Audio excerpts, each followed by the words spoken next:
Hi, I'm Cheryl Chapman and welcome to the Live, Love, Laugh Lives. Today I am being joined by amazing, incredible entrepreneurs, employers and enlightened souls who are sharing how they live their life, what they love to do, and I'm hoping we'll have a little bit of a laugh along the way.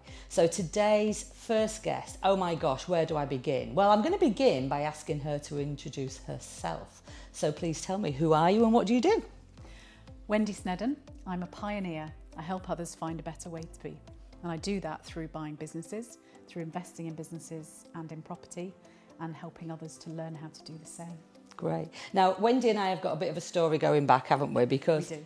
Wendy's from Scotland, although you might not guess by the accent, and obviously I'm from the north of England. So we're kind of in the top half of the UK. So did we meet in Edinburgh, Leeds, Manchester?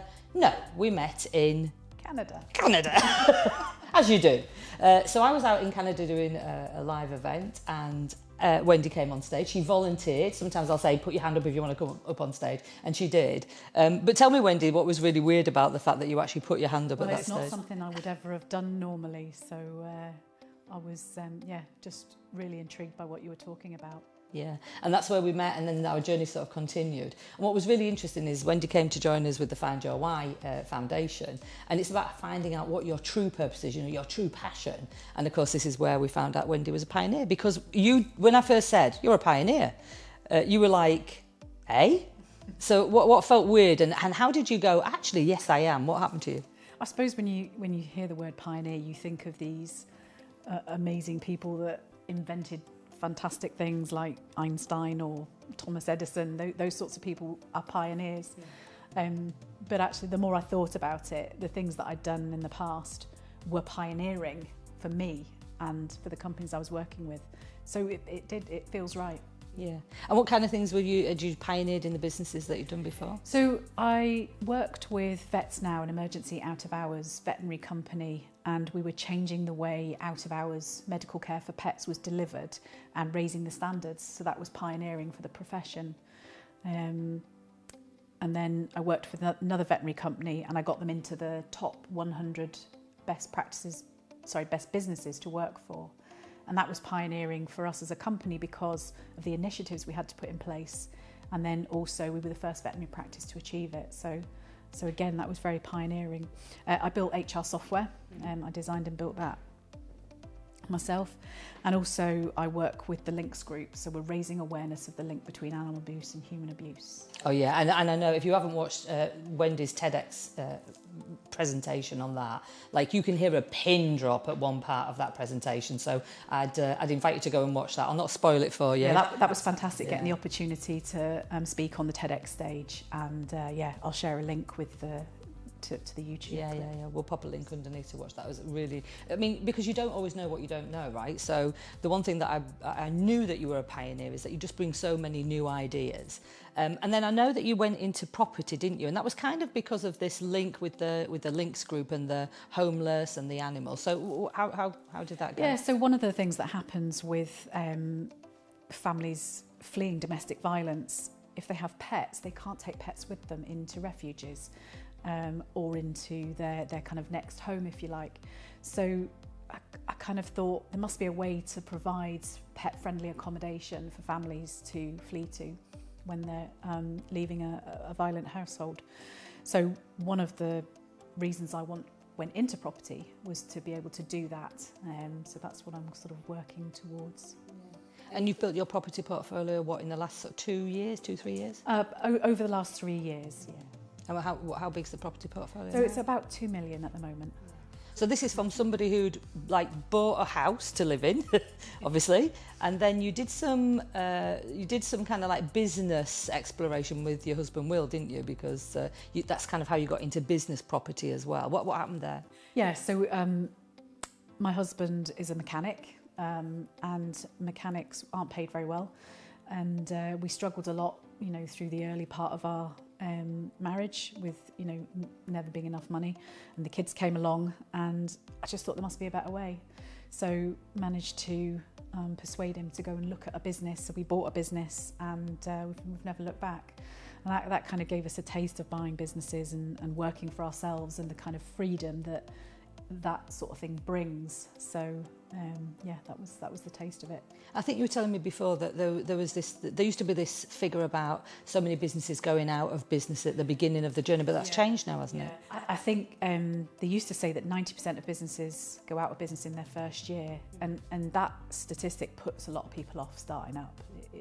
But now there's Michelle Zila-Tucker wrote a book called Exit Rich, and she's done some research, and it's 30% of businesses are going out of business in their first 5 years. So it's a really great time to start a business because of this. However, the worrying thing is that 70% of businesses will go out of business within 10 years. So if you've been running a business for a long time, then it's really time to take a good look at what you're doing to make sure that that doesn't happen to you. Yeah, and obviously you started to look at businesses in a slightly different way, in the fact that, yes, okay, if someone's interested in starting a business, then you've got some options because they can do some training with you if they wanted to get into property. Is that right? Yes. Yeah. I'm doing property training and mentoring, so I've been really enjoying that. Yeah, and you wrote a couple of books, so you're in a couple of books. What was the Get Out of Your Way one? Yeah, so this book, Get Out of Your Way, the step-by-step guide in how to attract, retain and recruit a winning team. And it was really based around most of the businesses I'd worked in. My job had been to set up the HR systems and looking after the people side of the business. And I had to learn all of that myself. And I think a lot of business owners do it really badly. And I've been involved in recruitment within the veterinary industry for years. And a lot of business owners find it hard to recruit people. And so my message back to them is, well, take a good look at yourselves and what you're doing, because, you know, it's about how you're attracting. That's the reason why things aren't working. So I wrote a book about the processes that I went through to create the business to the stage where you can really attract people. And then the business that you've got now, so obviously you've got your property business, but then you've also got this business where, yes, if people want to get into business, they can go into property or they could go into anything.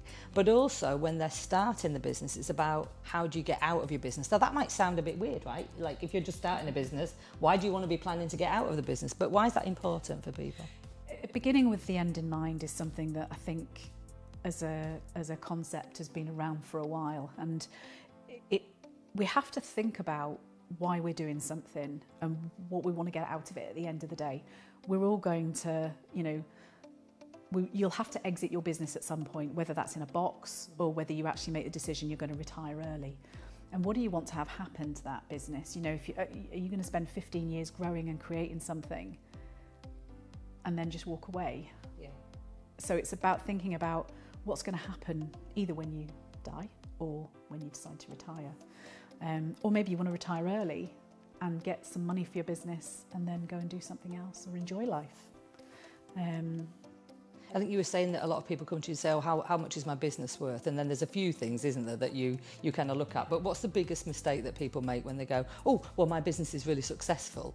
What's the biggest problem they have? Yeah, so one of the biggest challenges is that a lot of business owners are still working in their business, which means when they come to sell it, they're going to leave the business and it's going to leave a gap in the business. And so if you really want to get more for your business, then start to think now about how can this business run without you being there. So if it's a special skill that's required to run the business, you've got to teach that to someone else and then supervise them and to the stage where you don't actually need to be there anymore. Then your business becomes more valuable. So if you are just in the business yourself, then it's not really a business, it's a job. You're working for the world's worst boss. Yeah. That's yourself. Absolutely. So you help people to be able to improve their businesses so that they can either sell them for more or sell them full stop, or even just make them more valuable while they're still working. Yeah, so I've developed a bit of a system that I use when I'm valuing a business. The 7 C's in success business strategy. And so I use that when I'm working out what I think a business is worth. And then I'll go back to the business owner and I can explain why I've made those decisions. And the business owner has a choice then. They can either sell it and they can either agree with me and sell it for that price, or they can go away and improve on some of those areas that I've highlighted and then get more for it in the future. So it's great from that point of view, but also if you're starting a business, it's a really good idea to take a look at these 7 C's and success business strategy, because put them in place now.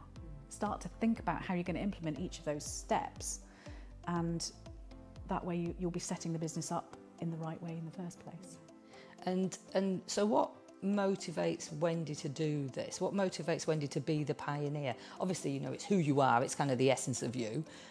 But has anything happened in your life that made you think, do you know what, you don't know how much time you've got? I mean, what motivates you? Yes, I think the biggest motivator was losing my dad when he was just 49. That was a big wrench to the whole family.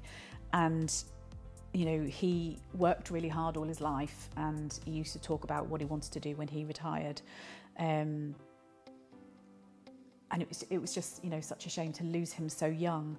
And I think we just don't know what's around the corner. So I'm kind of now, you know, live every day as if it could be your last, and try and make the most of, not try, just do, make the most of life.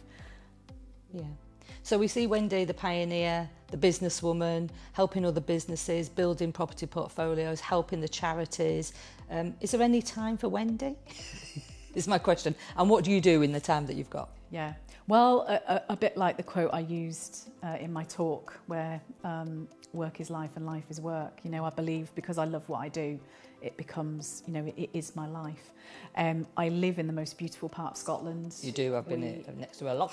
We have the most amazing view, and so we spend a lot of time, you know, walking outdoors, just enjoying the Scottish countryside. We've got a dog, so we enjoy, you know, walking the dog and things like that. Grown-up children, so first grandchild's coming soon, so I'm clearing the decks to be the best grandma ever. Of course, yes, the award's already there. And what makes you laugh? What makes me laugh? I've got Billy Connolly coming into my head, I don't know why, but I mean, that's just me, isn't it? Sorry, not about me, it's about you. Oh my goodness, what makes me laugh? Is it when people say, is my business worth $1 million, and there's just them working in their business? Yes, yes, always. Yeah, absolutely. People have got such a... And there are business brokers that will tell you that your business is worth this much. You know, they'll say it's worth 10 times the turnover or 10 times the profit.